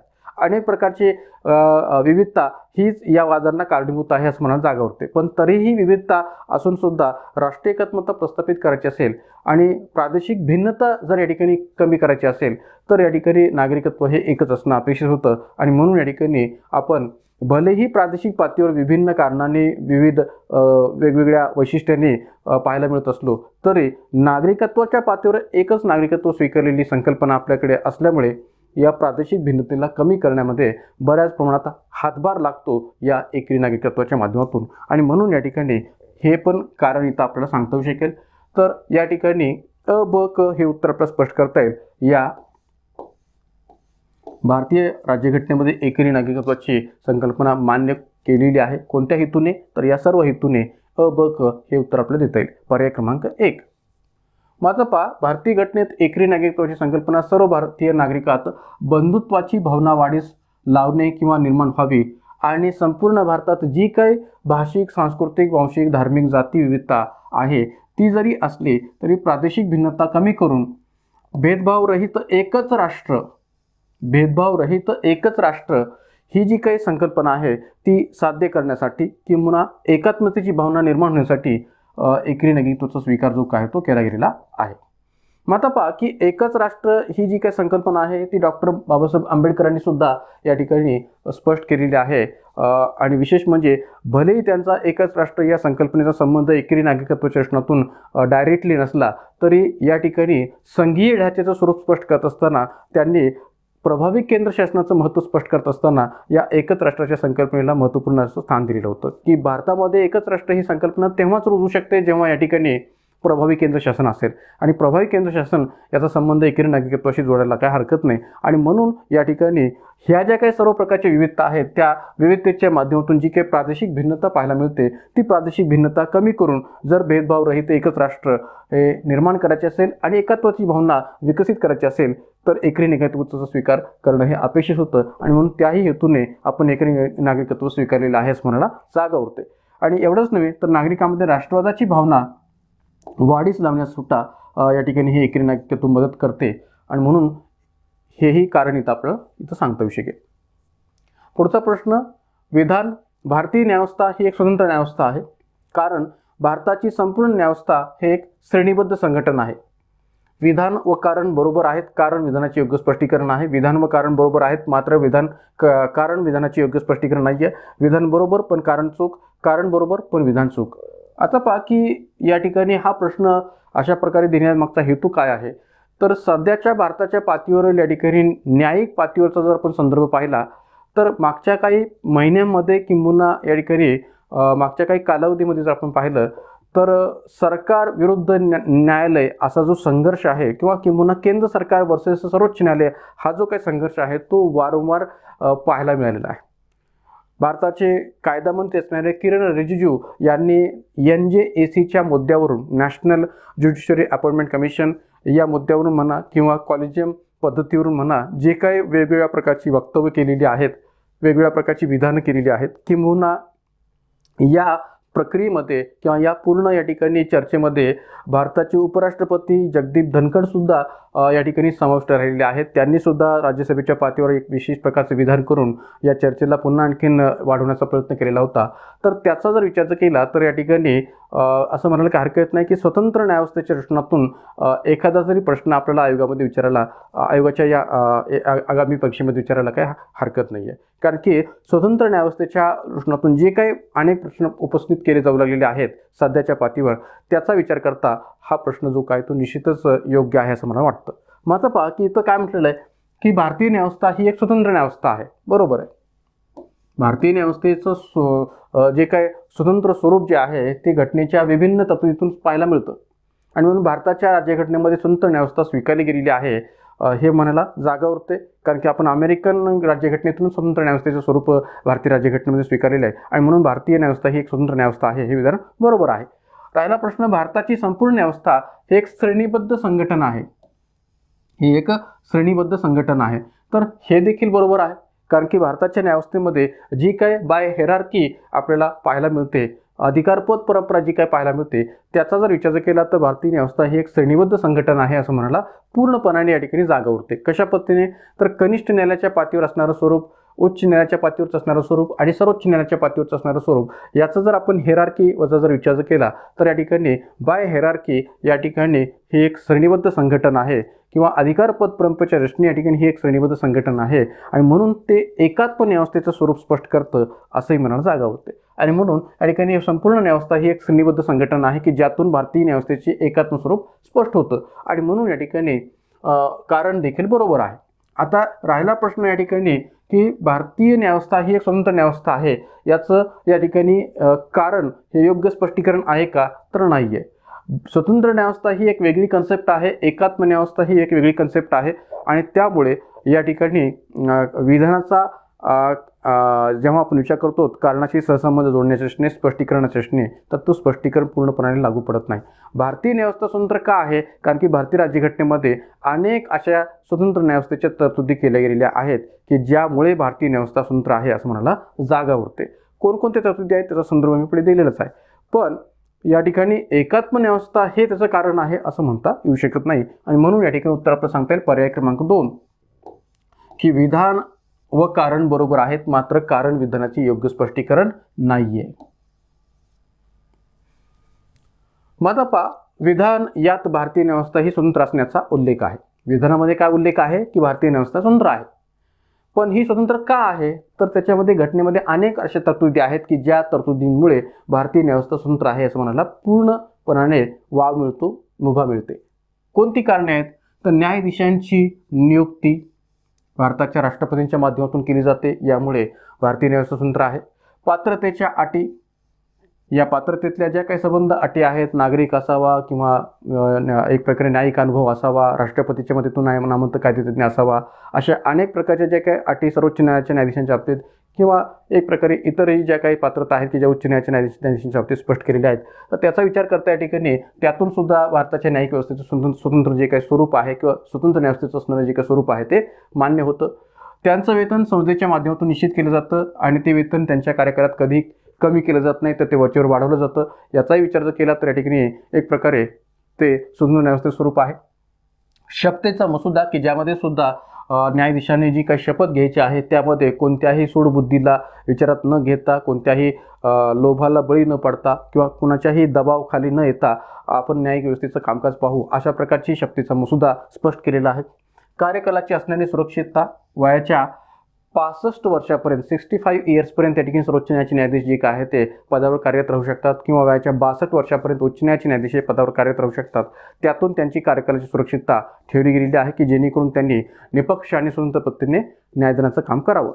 किंबहुना त्यांची बडतर्फीची प्रक्रिया की जी सहजासहजी या ठिकाणी बडतर्फी करता येत नाही, अत्यंत कठीण प्रक्रियेतून या ठिकाणी त्यांची बडतर्फीची जी काही प्रोसेस आहे ती चालते आणि म्हणून त्याही दृष्टीने जर विचार केला तर ही स्वतंत्र न्यायव्यवस्था आपल्याला पाहायला मिळते. किंबहुना भारतीय राज्यघटनेच्या अंतर्गत सर्वोच्च न्यायालयाला बहाल केलेला कलम 137 खाली असणारा न्यायालयीन पुनरुक्तीचा जे अधिकार क्षेत्र आहे त्यातून सुद्धा स्वतंत्र न्यायव्यवस्था आपल्याला स्पष्ट होते, हे सांगायला काही हरकत नाही. तर अशा अनेक तरतुदी आहेत की ज्यातून भारतीय न्यायव्यवस्था स्वतंत्र आहे हे म्हणायला जागा होते. आता राहिला प्रश्न कारण या दृष्टिकोनातून, तर कारण यात भारतीय न्यायव्यवस्था ही एक एकात्म असण्याचा उल्लेख आहे. श्रेणीबद्ध संघटन आहे म्हणजेच काय, तर ते एकात्म आहे, तर एकात्म असण्याचा उल्लेख आहे. तर भारतीय घटनेत आपल्या एकात्म न्यायव्यवस्थेचे जे काही श्रेणीबद्ध संघटन आहे ते नेमकं कसं आहे, तर अशा प्रकारे की कनिष्ठ न्यायालय, उच्च न्यायालय आणि सर्वोच्च न्यायालय. कनिष्ठ न्यायालयाच्या स्तरावर जर विचार केला तर या ठिकाणी तालुका न्यायालयाचा संदर्भ आपल्याला सांगता येऊ शकतो, जिल्हा व सत्र न्यायालयाचा संदर्भ आपल्याला सांगता येऊ शकतो, त्यानंतर उच्च न्यायालय, त्यानंतर सर्वोच्च न्यायालय, असं हे जे काही बाय हेरार्की स्वरूप आहे ते आपल्याला ह्या श्रेणीबद्ध संघटनाच्या अंतर्गत पाहायला मिळतं की सर्वोच्च न्यायालय, उच्च न्यायालय, जिल्हा व सत्र न्यायालय, तालुका न्यायालय हे श्रेणीबद्ध संघटन आहे. आणि या सर्व न्यायालयामध्ये दिवाणी खटल्यांसाठी CPC-द्वारे म्हणजे सिव्हिल प्रोसिजर कोडद्वारे आणि फौजदारी खटल्यांसाठी क्रिमिनल प्रोसिजर कोडद्वारे जे काही कामकाज आहे ते संबंध जे काही कामकाज आहे ते या ठिकाणी न्यायिक व्यवस्थेचं कामकाज या सर्व प्रकारच्या न्यायिक व्यवस्थेमध्ये या दोन कायद्यांद्वारे चालतं. म्हणजे तालुका असो, जिल्हा असो किंवा उच्च न्यायालय असो किंवा सर्वोच्च न्यायालय असो, दिवाणी आणि फौजदारी खटल्याविषयीचं जे काही कामकाज आहे ते या दोन कायद्यांच्या माध्यमातून चालत असल्यामुळे हे श्रेणीबद्ध संघटन एकाच प्रकारच्या कायद्यांच्या आधारावर काम करतं असं म्हणायला जागा उरते. किंबहुना या ठिकाणी राष्ट्रीय एकात्मता आणि एकता या दृष्टीने सुद्धा हे एकात्म न्यायव्यवस्थेचं महत्त्व मान्य करायला काही हरकत नाही. कारण की जर का भारतात न्यायव्यवस्था अमेरिकेच्या प्रमाणे दुहेरी न्यायव्यवस्थेचं स्वरूप जर आपण स्वीकारलं असतं तर आपल्याकडे सुद्धा या ठिकाणी राष्ट्रीय एकात्मता राहिली असती असं म्हणायला जागा उरत नाही. का, अमेरिकेमध्ये सर्वोच्च न्यायालय प्रत्येक घटक राज्याच्या स्तरावर स्वीकारलं गेलेलं आहे आणि तिथं या ठिकाणी दुहेरी राज्यघटना आणि दुहेरी न्यायव्यवस्था हे स्वरूप आपल्याला पाहायला मिळतं. पण भारतामध्ये जर तसं स्वीकारलं गेलं असतं तर भारतातले जे काय प्रादेशिक पातळीवरचे असणारे विभिन्न प्रकारचे जे वाद आहेत त्या वादांना सोडवणं हे शक्य झालं नसतं आणि मग अशा प्रकारच्या वादांना सोडवण्याच्या दृष्टीने आपली राष्ट्रीय एकात्मता जी काय ती धोक्यात आली असते. राष्ट्रीय एकात्मतेवर जो काय तो परिणाम झाला असता आणि म्हणून आपल्याकडे एकच सर्वोच्च न्यायालय हे स्वरूप स्वीकारलं गेलेलं आहे आणि एक प्रकारे हे सर्वोच्च न्यायालयाचं स्वरूप एकात्म न्यायव्यवस्थेचं संपूर्णपणे स्पष्टीकरण देतं. किंबहुना सर्वोच्च न्यायालयाचे निर्णय किंवा सर्वोच्च न्यायालयाने केलेले कायदे हे भारतातील सर्व न्यायालयांवर बंधनकारक असतात असंही आपल्याकडे भारतीय घटनेमध्ये तरतूद नमूद आहे आणि त्या माध्यमातून भारतीय न्यायव्यवस्थेचं एकात्म स्वरूप सुद्धा आपल्याला पाहायला मिळतं आणि त्यातून राष्ट्रीय एकात्मता प्रस्थापित करण्याचा प्रयत्न आपल्याकडे केला गेलेला आहे. आणि म्हणून या ठिकाणी एक प्रकारे या प्रश्नाचं उत्तर आपलं सांगता येईल पर्याय क्रमांक 2. पुढचा प्रश्न, पर्यावरणाच्या संरक्षण व संवर्धन करण्याची आणि वने व वन्यजीव सृष्टीचे संरक्षण करण्याची तरतूद भारतीय घटनेत कोणत्या भागात आहे? कोणत्या भागात आहे? भाग 4 मार्गदर्शक तत्व, भाग 4A मूलभूत कर्तव्ये, भाग 4 मार्गदर्शक तत्व आणि भाग 4A मूलभूत कर्तव्ये, भाग 3 मूलभूत हक्क. आता पहा की जर का एक्झॅक्टली उत्तर माहिती असेल तरच आपण याचं उत्तर लिहू शकतो की संबंधित तरतूद भारतीय राज्यघटनेच्या मार्गदर्शक तत्वामध्ये नमूद आहे का मूलभूत कर्तव्यात नमूद आहे का दोन्ही मार्गदर्शक तत्व आणि मूलभूत कर्तव्यात नमूद आहे का एक प्रकारे मूलभूत हक्कामध्ये नमूद आहे. हे आपल्याला एक्झॅक्टली माहिती असेल तरच तुम्ही याचं उत्तर लिहू शकाल, कारण की हा टोटली फॅक्च्युअल प्रश्न आहे. मग आता पहा की जर आपण विचार केला तर या ठिकाणी याबाबतची तरतूद मार्गदर्शक तत्वामध्ये कलम 48A स्तरावर पाहायला मिळते आणि त्याचबरोबर कलम 51AG अंतर्गत मूलभूत कर्तव्यामध्ये सुद्धा पाहायला मिळते. आणि म्हणून उत्तर आपलं सांगता येईल पर्याय क्रमांक 3. कारण की पर्यावरणीय दृष्टिकोनातून असणारी तरतूद हे मार्गदर्शक तत्वामध्ये तर आहेच आहे, पण मूलभूत कर्तव्यामध्ये सुद्धा जबाबदारी किंवा कर्तव्य म्हणून स्वीकारली गेलेली आहे या दोन्ही कलमांच्या आधारावर. मग आता इथं एक लक्षात घ्या की मार्गदर्शक तत्वाचा संबंध कलम 48A अंतर्गत विचारात घेतला गेलेला आहे. 48A जे काही मार्गदर्शक तत्व आहे ते 42व्या घटनानुसार ॲड केले गेलेलं मार्गदर्शक तत्व आहे मार्गदर्शक तत्वांच्या अंतर्गत. आणि कलम 51AG हे मूलभूत कर्तव्यामध्ये पर्यावरण दृष्टिकोनातून असणारं महत्त्व स्पष्ट करतं. तर त्यामुळे पर्याय क्रमांक 3 हे उत्तर आपलं स्पष्ट करता येईल. मग आता पहा कलम 48A नुसार पर्यावरणाचे संरक्षण व संवर्धन करणे आणि वन्यजीव श्रेणीचे संरक्षण करणे अशी तरतूद आहे. राज्य हे देशाच्या पर्यावरणाचे संरक्षण संवर्धन करण्यासाठी आणि वने व वन्यजीव सृष्टी यांचे रक्षण करण्यासाठी प्रयत्नशील राहील अशी तरतूद कलम 48A मध्ये या 42व्या घटनासुद्धाद्वारे 1976 साली ॲड केली गेलेली आहे. आणि त्याचबरोबर भाग 4A मध्ये मूलभूत कर्तव्यांच्या पातळीवर, कारण की मूलभूत कर्तव्य सुद्धा आपल्याकडे 42व्या घटनानुसारच ॲड केलेली पाहायला मिळतात आणि त्यामुळे एक प्रकारे या मूलभूत कर्तव्यामध्ये कलम 51AG नुसार वने, सरोवरे, नद्या व वन्यजीव सृष्टी यासह नैसर्गिक पर्यावरणाचे रक्षण करून त्यात सुधारणा करणे आणि प्राणीमात्रांबद्दल दयाबुद्धी बाळगणे हे मूलभूत कर्तव्य नमूद आहे. कोणत्या कलमामध्ये? तर कलम 51AG नुसार. त्यामुळे वने व वन्यजीव सृष्टी यांच्या रक्षणासंबंधीची किंवा पर्यावरणीय रक्षणासंबंधीची तरतूद हे केवळ मार्गदर्शक तत्वातच पाहायला मिळते कलम 48A माध्यमातून असं नव्हे, तर त्याचबरोबर या ठिकाणी ती मूलभूत कर्तव्यामध्ये सुद्धा कलम 51AG माध्यमातून पाहायला मिळते. आणि म्हणून या ठिकाणी इथं उत्तर आपलं स्पष्ट करता येईल ते म्हणजे भाग 4 मार्गदर्शक तत्व आणि भाग 4A मूलभूत कर्तव्य. त्यानंतर पुढचा प्रश्न आहे, भारतीय राज्यघटना ही एकाच वेळी संसदीय व गणतंत्रात्मक आहे. भारतीय राज्यघटना ही एकाच वेळी संसदीय व गणतंत्रात्मक आहे कारण भारतीय घटनेवर ब्रिटन व फ्रान्सच्या घटनेचा प्रभाव आहे. विधान आणि कारणावर आधारित आणखीन एक प्रश्न मी इथं घेतलेला आहे की विधान काय की भारतीय राज्यघटना एकाच वेळी संसदीय आणि गणतंत्रात्मक आहे कारण भारतीय घटनेवर ब्रिटन व फ्रान्सच्या घटनेचा प्रभाव आहे. विधान व कारण दोन्ही बरोबर आहेत, कारण विधानाचे योग्य स्पष्टीकरण आहे. विधान व कारण दोन्ही बरोबर आहेत, कारण विधानाचे योग्य स्पष्टीकरण नाही आहे. विधान चूक आहे, कारण बरोबर आहे. कारण चूक आहे, विधान बरोबर आहे. तर आता इथं आपलं उत्तर सांगता येईल पर्याय क्रमांक 1. का पर्याय क्रमांक 1? की भारतीय राज्यघटना एकाच वेळी संसदीय व गणतंत्रात्मक आहे किंवा गणराज्यीय आहे. बरोबर आहे. भारतीय राज्यघटना ही एकाच वेळी संसदीय व गणतंत्रात्मक आहे का? तर आहे. का? तर भारतामध्ये ब्रिटनच्या राज्यघटनेतून संसदीय लोकशाहीचं स्वरूप आपण स्वीकारलेलं आहे आणि फ्रान्सच्या घटनेतून आपण गणतंत्रात्मक किंवा गणराज्यीय स्वरूप स्वीकारलेलं आहे. आणि त्यामुळे या ठिकाणी उत्तर आपल्याला सांगता येईल पर्याय क्रमांक 1 की विधान आणि कारण दोन्ही बरोबर आहेत आणि कारण विधानाचे योग्य स्पष्टीकरण आहे. का? तर भारतीय राज्यघटनेमध्ये संसदीय लोकशाहीचं स्वरूप स्वीकार ब्रिटनच्या राज्यघटनेतून केलेला आहे आणि फ्रान्सच्या घटनेतून आपण गणतंत्रीय स्वरूप किंवा गणराज्यात्मक स्वरूप स्वीकारलेलं आहे. पण आता हाच प्रश्न या ठिकाणी जर ब्रिटनच्या अँगलने विचारला गेला की ब्रिटनच्या राज्यघटनेमध्ये संसदीय आणि गणतंत्रात्मक स्वरूप एकाच वेळी आहे तर ते चुकीचं मंतव्य शकेल. कारण की ब्रिटनमध्ये संसदीय स्वरूप स्वीकारलेलं आहे पण गणतंत्रात्मक स्वरूप नाही आहे. म्हणजे ब्रिटनमध्ये एकाच वेळी संसदीय आणि गणतंत्रात्मक स्वरूप आहे का? तर नाही आहे. कारण की ब्रिटनमध्ये राजा हा वंश परंपरेने या ठिकाणी पदावर येतो आणि त्यामुळे तिथं या ठिकाणी गणराज्य आहे असं म्हणायला जागा उरत नाही. तर त्या दृष्टिकोनातून या ठिकाणी ब्रिटनला विधान जे दिलेलं आहे, हे विधान जे काय आहे ते ब्रिटनच्या अँगलने जर आपण विचार घेतलं तर ते लागू पडत नाही, पण आता भारताच्या दृष्टीने ते लागू पडतं, कारण की भारताने संसदीय लोकशाहीचा स्वीकार ब्रिटनच्या घटनेतून आणि एक प्रकारे गणतंत्रात्मक स्वरूप जे काय ते फ्रान्सच्या घटनेतून स्वीकारलेलं आहे. म्हणून पर्याय क्रमांक 1 हे उत्तर स्पष्ट करता येईल. भारतीय घटनेत ब्रिटनच्या राज्यघटनेतून संसदीय लोकशाहीचा स्वीकार आणि गणतंत्रात्मक किंवा गणराज्य पद्धतीचा स्वीकार फ्रान्सच्या राज्यघटनेतून केलेला आहे. गणतंत्रात्मक पद्धतीत राष्ट्राध्यक्ष हा निवडून दिलेला असतो, जसे फ्रान्स अमेरिकेचा अध्यक्ष हा निवडून दिला जात असल्यामुळे ते गणराज्य आहे. भारतात सुद्धा राष्ट्रपती हा निवडून दिला जात असल्यामुळे भारत हे गणराज्य आहे. आणि या दोन्ही दृष्टीने भारतीय घटनेवर फ्रान्समधील गणराज्य पद्धतीचा आणि ब्रिटनमधील संसदीय लोकशाहीचा प्रभाव पाहायला मिळतो. आणि म्हणून या ठिकाणी भारत हे एकाच वेळी संसदीय आणि गणतंत्रात्मक आहे असं म्हणायला जागा होती. पुढे जाण्याच्या आधी पुन्हा एकदा आपण एक ब्रेक घेऊन आपल्या Indian polity bye Vicky Shinde या ॲपच्या माध्यमातून जे काही इतर बॅचेस चालू आहेत त्याच्याविषयी थोडक्यात माहिती घेऊया. सध्या आपली आगामी राज्यसेवा पूर्वपरीक्षा आणि आगामी संयुक्त गट ब गट क पूर्वपरीक्षा या दृष्टिकोनातून 1 डे रिव्हिजन बॅच राज्यव्यवस्थेची सुरू झालेली आहे. फक्त 250 रुपयांमध्ये ही बॅच अवेलेबल आहे 50% डिस्काउंटसह. तब्बल या ठिकाणी 10+ तासांची आणि 20+ व्हिडिओची असणारी ही बॅच आहे. 4 तासांच्या कालावधीसह 3 पट वॉच टाईम आहे आणि व्हॅलिडिटी आहे 3 महिने. त्यानंतर राज्यसेवा पूर्वपरीक्षेच्या सुद्धा असणारी 1 डे रिव्हिजन बॅच आपली सुरू झालेली आहे. फक्त 250 रुपयामध्ये असणारी ही बॅच 10+ तासांचा कालावधीच्यासह आणि 20+ व्हिडिओच्या दृष्टिकोनातून 4 तासांच्या कालावधीसह 3 पट वॉच टाईम आणि व्हॅलिडिटी आहे 3 महिने. तर या दोन्ही बॅचेस 1 डे रिव्हिजन बॅचेस या अर्थाने एक प्रकारे आपल्याला सुरू झालेले आहेत आणि केवळ 250 रुपयामध्ये या दोन्ही बॅचेसचा फायदा आपण घेऊ शकता.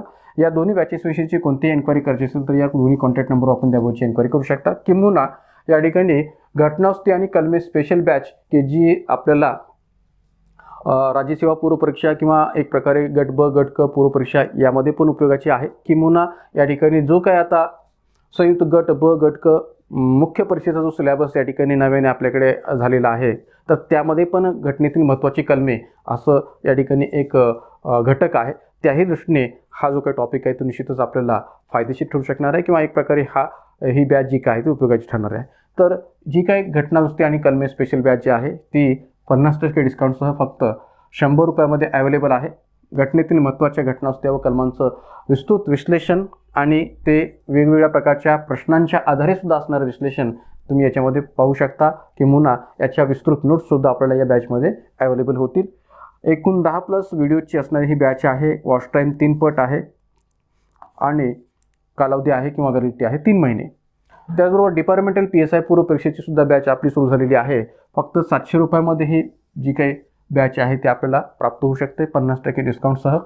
आणि एकूण 25+ व्हिडिओची ही बॅच आहे. आयोगाच्या अभ्यासक्रमाच्या मांडणीनुसारच या ठिकाणी सर्व घटक याच्यामध्ये कव्हर केलेले आहेत. 3 तासांच्या कालावधीसह 3 पट वॉच टाईम आहे, व्हॅलिडिटी आहे 6 महिने.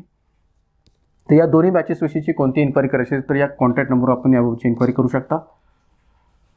त्याचबरोबर आगामी कालखंडात आपल्या राज्यसेवा मुख्य परीक्षा, संयुक्त गट ब गट क मुख्य परीक्षा आणि डिपार्टमेंटल PSI मुख्य परीक्षा याही दृष्टिकोनातून असणाऱ्या इतर बॅचेससुद्धा सुरू होणार आहेत. त्याही बाबतीची कोणती इन्क्वायरी करायची तर या कॉन्टॅक्ट नंबरवर आपण इन्क्वायरी करू शकता. त्यानंतर पुढचा एक प्रश्न पहा. भारत सरकारला किंवा भारत सरकारविरुद्ध भारतीय संघराज्याच्या नावे तसेच राज्य शासनाला किंवा राज्य शासनाविरुद्ध त्या राज्याच्या नावाने दावा दाखल करता येईल. कारण सरकारी कर्मचाऱ्यांनी कर्तव्य बजावताना एखादे अपकृत्य केले तर त्या प्रकरणात शासनाविरुद्ध दावा दाखल करता येतो. विधान व कारण दोन्ही बरोबर आहेत. कारण विधानाचे योग्य स्पष्टीकरण आहे. विधान व कारण दोन्ही बरोबर आहेत, मात्र कारण विधानाचे योग्य स्पष्टीकरण नाही आहे. विधान चूक पण कारण बरोबर आणि कारण चूक पण विधान बरोबर. तर पुन्हा एकदा हा अशाच प्रकारचा प्रश्न आहे विधान व कारणावर आधारित. एकंदरीत या यूट्यूब लेक्चरमध्ये मी या ठिकाणी विधान आणि कारणावर आधारित अनेक प्रकारचे प्रश्न घेण्याचा प्रयत्न केलेला आहे की जेणेकरून आपल्याला अशा प्रकारचे प्रश्न विचारले तर ते सहजासहजी सोडवता यावेत. आता हा जो प्रश्न आहे तो थोडासा वेगळ्या टाईपचा आहे. वेगळ्या पद्धतीने या ठिकाणी आपण विचार घ्यायला काही हरकत नाही. का तर याबाबतची घटनेमध्ये तरतूद आहे का हा पहिल्यांदा आपल्याला प्रश्न पडतो. मग विधानामध्ये जी काय तरतूद दिलेली आहे ती काय आहे की भारत सरकारला किंवा भारत सरकारविरुद्ध भारतीय संघराज्याच्या नावे तसेच राज्य शासनाला किंवा राज्य शासनाविरुद्ध त्या राज्याच्या नावाने दावा दाखल करता येईल. माझा पहा की हे जे विधान आहे ते घटनेच्या पातळीवर कलम 301 अंतर्गत ही तरतूद केली गेलेली आहे. त्यामुळे विधान बरोबर आहे. मी भारत सरकारला किंवा भारत सरकारविरुद्ध भारतीय संघराज्याच्या नावे तसेच राज्य शासनाला किंवा राज्य शासनाविरुद्ध त्या राज्याच्या नावाने दावा दाखल करता येईल. हे बरोबर आहे. विधान कलम 301 नुसार या ठिकाणी घटनेतल्या कलम 301 मधील तरतुदीचे असणे हे विधान बरोबर आहे. कारण सरकारी कर्मचाऱ्यांनी कर्तव्य बजावताना एखादे अपकृत्य केले तर त्या प्रकरणात शासनाविरुद्ध दावा दाखल करता येतो. तर हेही कारण या ठिकाणी बरोबर आहे. कारण की बऱ्याच वेळा आपल्याला असं दिसून येतं की शासनाच्या अंतर्गत काम करणारा जो एखादा प्रशासकीय अधिकारी असतो की ज्याच्याकडून होणारी एखादी कृती जर का चुकीची घडलेली असेल, मानवी हक्कांचं उल्लंघन करणारी घडलेली असेल, तर अशा वेळेस संबंधित शासनाच्या त्या अधिकाऱ्याविरुद्ध दावा दाखल करता येतो का? तर दाखल करता येतो. म्हणजे आपण जर पाहिलं तर या ठिकाणी पवना धरणाच्या एकंदरीत वादामध्ये जेव्हा एका IPS अधिकाऱ्याने मावळ प्रांतातील किंवा मावळ प्रदेशातील शेतकऱ्यांवर गोळीबार केलेला होता, तर त्या गोळीबारामध्ये अनेक शेतकरी मारले गेले किंवा मृत्युमुखी पडलेले होते. तर त्यावेळेस सुद्धा या ठिकाणी संबंधित IPS अधिकाऱ्यावर एक प्रकारे मानवी हक्कांच्या उल्लंघनापोटी जी काही दावा आहे तो दाखल केला गेला होता, हे आपल्याला सर्वसूत माहिती असावं. तर या ठिकाणी एखाद्या पोलीस अधिकाऱ्याकडून किंवा पोलीस कर्मचाऱ्याकडून त्याच्या कस्टडीमध्ये असताना एखाद्या व्यक्तीचा जर छळ होत असेल आणि तो छळ होत असताना जर त्याचा मृत्यू झाला अथवा तो जर जखमी झाला तर निश्चितपणे संबंधित पोलीस अधिकारी किंवा कर्मचाऱ्यावर या ठिकाणी दावा दाखल करता येऊ शकतो. का? तर कोणत्याही पोलीस अधिकारी किंवा कर्मचाऱ्याला या ठिकाणी त्याच्या कस्टडीमध्ये असताना एखाद्या व्यक्तीला त्रास देण्याचा किंवा त्या व्यक्तीचा छळ करण्याचा किंवा या ठिकाणी त्या छळाच्या अंतर्गत त्याचा मृत्यू किंवा त्याला जखमी करण्याचा पूर्णपणे अधिकार आहे असं म्हणता येत नाही. आणि म्हणून या ठिकाणी एक प्रकारे त्याच्याविरुद्ध दावा दाखल करता येतो. तर इथं या ठिकाणी वरच्या विधान आणि कारणाचा संदर्भ लागू पडतो का किंवा कारण विधानाचे योग्य स्पष्टीकरण आहे का? तर निश्चितपणे आहे. आणि म्हणून उत्तर सांगता येईल पर्याय क्रमांक 1. ही घटनेमध्येच असं स्पष्ट केलं गेलेलं आहे की अशा प्रकारे जर कृती घडलेली असेल तर संबंधित शासनाविरुद्ध दावा दाखल करता येईल या शासनाच्या अधिकाऱ्याकडून झालेल्या त्या कृतीबद्दल. तर त्यामुळे या ठिकाणी पर्याय क्रमांक 1 हे उत्तर आपल्याला स्पष्ट करता येईल की विधान आणि कारण दोन्ही बरोबर आहेत. कारण विधानाचे योग्य स्पष्टीकरण आहे. मग आता पहा, विधानामध्ये दिलेली तरतूद ही घटनेतील कलम 301 नुसार आहे.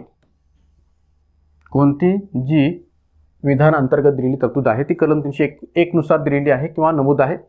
त्यासाठी दिलेले कारण याचाही संबंध विधानाशी आहे. म्हणजे कारण विधानाचे योग्य स्पष्टीकरण आहे.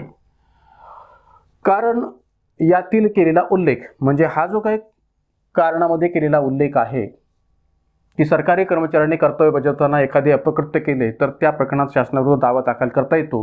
हे जे काही कारण या ठिकाणी स्पष्ट केलेलं आहे ते हा कारण या सदरातला जो उल्लेख आहे तो सहेली विरुद्ध पोलीस आयुक्त 1990 या खटल्यात सहेली विरुद्ध पोलीस आयुक्त 1990 या खटल्यात सर्वोच्च न्यायालयाने दिलेल्या निर्णयाशी संबंधित आहे.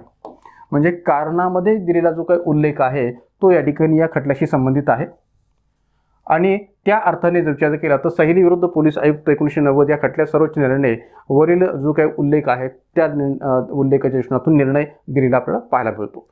या खटल्यात सर्वोच्च न्यायालयाने असे म्हटलेले आहे की सरकारी कर्मचाऱ्याने किंवा लोकसेवकाने कोणत्या खटल्यात? सहेली विरुद्ध पोलीस आयुक्त 1990 या खटल्यात सर्वोच्च न्यायालयाने काय म्हटलेलं आहे की सरकारी कर्मचारी किंवा लोकसेवकाने कामकाज करीत असताना केलेल्या अपकृतीबद्दल शासनाविरुद्ध दावा दाखल करता येतो. संबंधित शासनाविरुद्ध, मग ते संबंधित शासन केंद्र शासन असेल अथवा राज्य शासन असेल, संबंधित शासनाविरुद्ध दावा दाखल करता येतो त्या लोकसेवकाने कामकाज करत असताना केलेल्या अपकृतीबद्दल. जसे पोलीस छळाद्वारे एखाद्या व्यक्तीचा मृत्यू होणे किंवा तिला जखमी करणे किंवा ती व्यक्ती जखमी होणे यासारखी अपकृती या दृष्टीतून शासनाविरुद्ध दावा दाखल करता येतो. या अर्थाने ही इमेज मी इथं स्पष्ट केलेली आहे. तर याबाबतची ही जी काही सर्वोच्च न्यायालयाची टिप्पणी आहे, सर्वोच्च न्यायालयाचा जो काही निर्णय आहे या सहेली विरुद्ध पोलीस आयुक्त या खटल्यातला, त्याचा विचार करता या ठिकाणी घटनेतलं कलम 301 नुसार असणारी जी तरतूद आहे ते निश्चितपणे योग्य आहे असं म्हणायला जागा उरते. आणि म्हणून या ठिकाणी कारण विधानाचे योग्य स्पष्टीकरण आहे असं आपण म्हणू शकतो. तर मित्रांनो, या ठिकाणी या विभिन्न प्रकारच्या प्रश्नांच्या माध्यमातून आपण या ठिकाणी संभाव्य प्रश्न विश्लेषण भाग 10 मध्ये अनेक प्रकारच्या प्रश्नांची चर्चा घडून आणलेली आहे. तर अशाच प्रकारच्या प्रश्नांची जी काही सिरीज आहे किंवा ही जी काही आपली चर्चा जी आहे ते पुढेच अशीच आपण कंटिन्यू ठेवणार आहोत विभिन्न प्रकारच्या वेगवेगळ्या प्रश्नांच्या माध्यमातून. पुन्हा एकदा जाताना आपल्याला विनंती की आपल्या यूट्यूब चॅनलला अधिकाधिक संख्येने या ठिकाणी सबस्क्राईब करा, लाईक करा, शेअर करा आणि आपल्या टेलिग्राम चॅनलला सुद्धा जॉईन व्हा. धन्यवाद.